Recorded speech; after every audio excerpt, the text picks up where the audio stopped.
gabay mo po sa aming mga lakad. Sa hirap ng landas, ikaw ang kasama. Kung kami maligaw, sa iyo kami lalapit.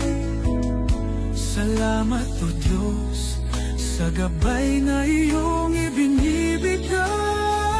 Sa lahat ng ito, salamat sa iyo. Ang buhay namin ay alay sa iyo lamang. Pagpalain kami sa bawat araw, O Diyos.